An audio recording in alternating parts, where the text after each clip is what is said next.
the Investing News Network. I'm Scott Tills. Today I'm here at PDAC Day 2 in Toronto, and joining me now is Benj Gallander of Contra the Herd Investment Letter. Thank you so much for joining me, Benj. Pleasure to join you once again. So, as I said, it is PDAC Day 2, and you've had some time to walk around the floor.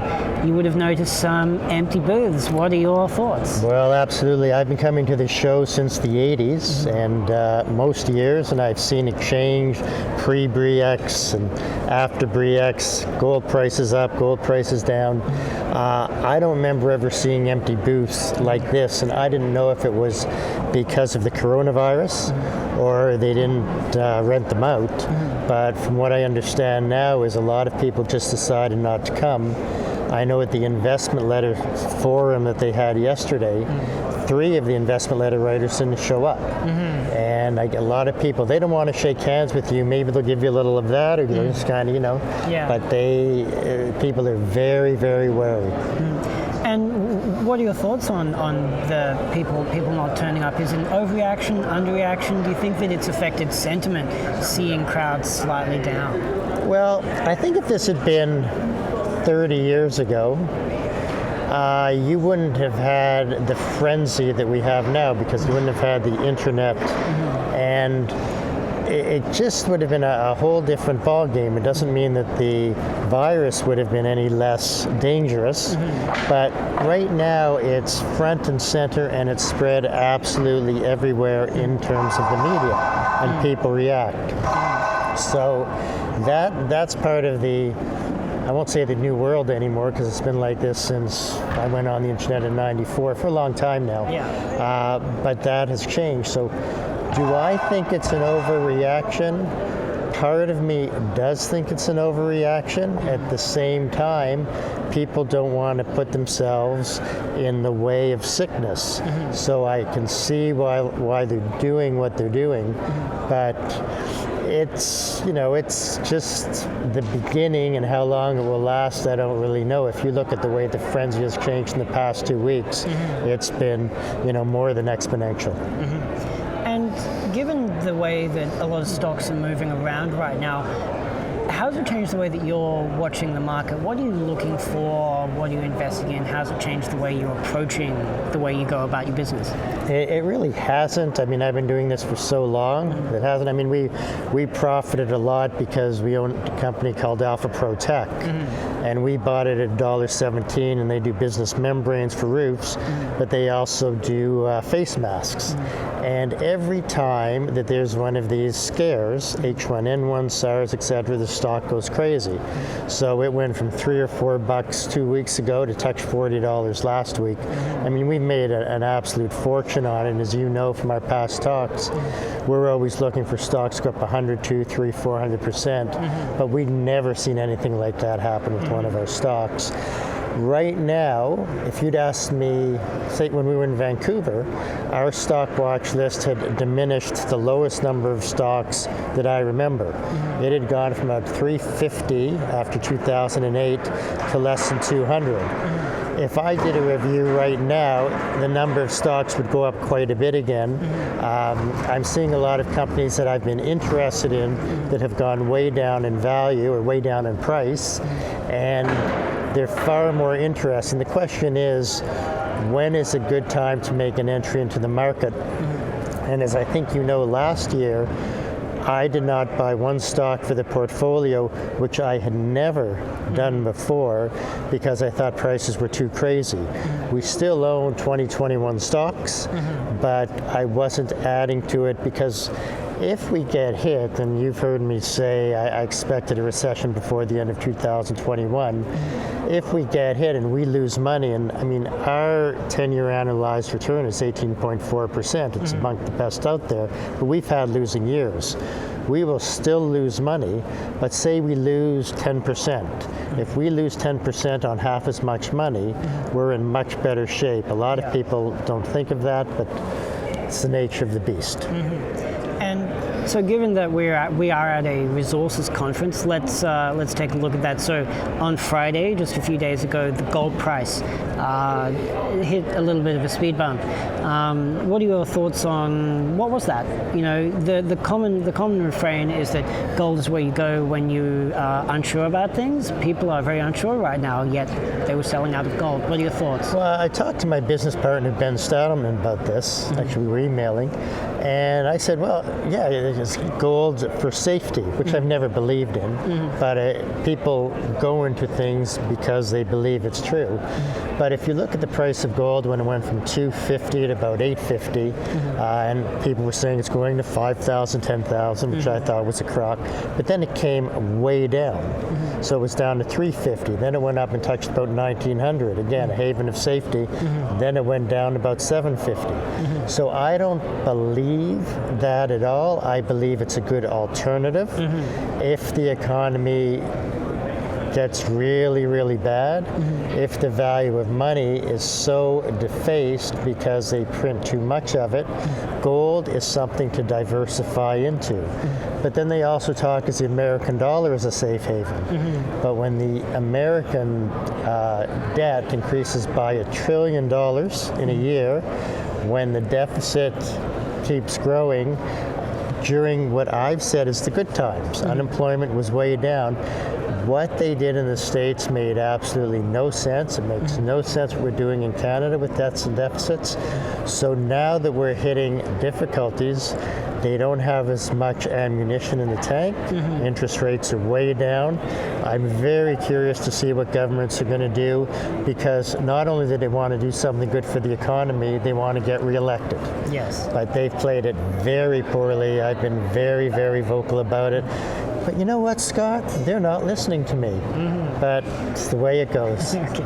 And so, talking politics, so the last time we had a chat, you made comments that a previous message from you have received attention online, you've received feedback, and we've just gone through some of the previous comments on our chat at VRIC. People don't seem to believe you when you say you don't think that Donald Trump is going to be the next US president. And as we know, Super Tuesday is upon us. Yes. We're going to know, basically, well, who's going to be the Democratic nominee. A pretty good idea by the end of tomorrow. So what are your thoughts on reactions to you saying negative things about Donald Trump? Well, I had a number of people after I said it also on BNN. Yeah. And I had people wanting to make bets with me. And I said he won't be the next president. And I didn't know if it was because he would be impeached. I didn't know if it would be health issues. I didn't know if he just wouldn't be voted back in. I still think that. And he certainly has a huge support base. And I had a lot of negative emails saying, you know, what do you know on this? And I accept that. I certainly don't always get things right. We'll know in, I don't know, 9 months or whatever, whether I'm right or wrong. I made bets with some of the people who sent me emails saying he will not be the next president. But he had tremendous support, and I look at him, and you know, when the stock market was going up, he was saying he was the man behind the market. I don't think he's saying that right now. He's also, you know, he's a self-professed business whiz. His companies have gone bankrupt 6 times. The light that I see things in can be far different than what other people see. I do have some followers. A lot of them have made a lot of money. I do have some detractors, and I respect that as long as the opinion is well stated. And moving away from Trump a little bit. This is fun. This is fun. What are your thoughts on the Democratic primaries at the moment? Well, it's changed so much. I mean, Yeah, Joe since the last time we Joe spoke. Biden was the lead. Elizabeth Warren crept up. They have a lot of good candidates. You know what I find amazing is how many of them are so old. I mean, we do have one person who is young blood, Pete. And he's now dropped out When did he drop out? yesterday. And Amy Klobuchar today. I didn't know that. I guess I'm a day behind. I've been gone basically for 3 days. Down to 5. Wow, Pete dropped out. Wow, okay.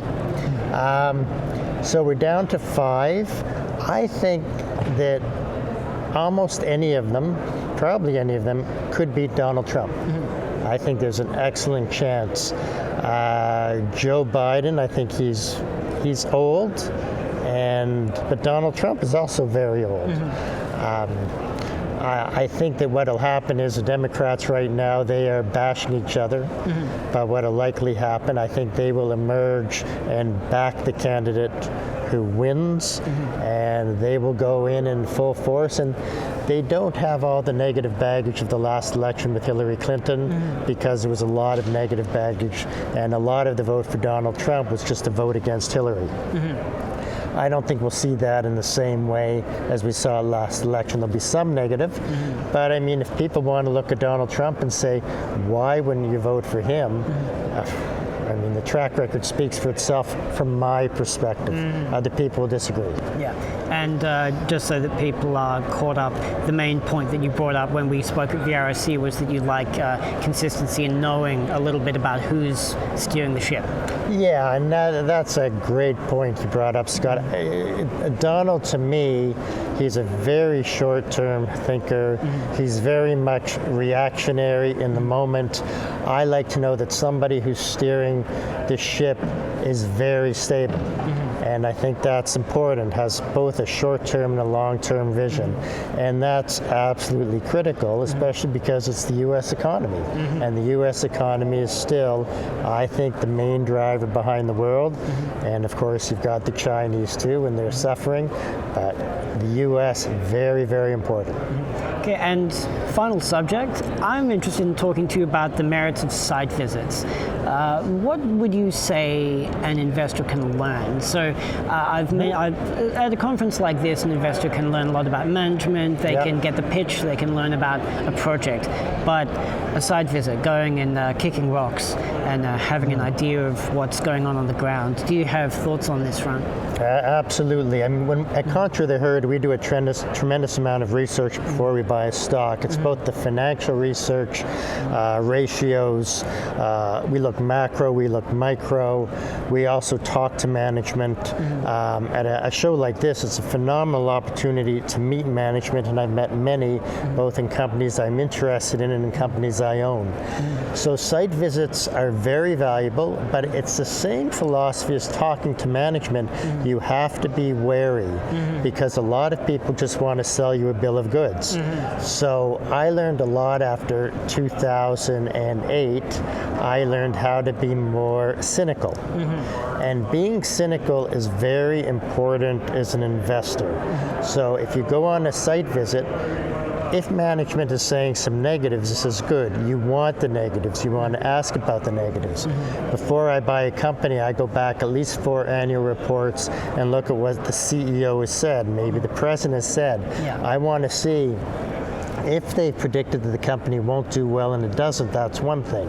If they predict everything's rosy and it doesn't do well, then right away I've got to question the company more. So there's a certain amount of validity. So site visits are great.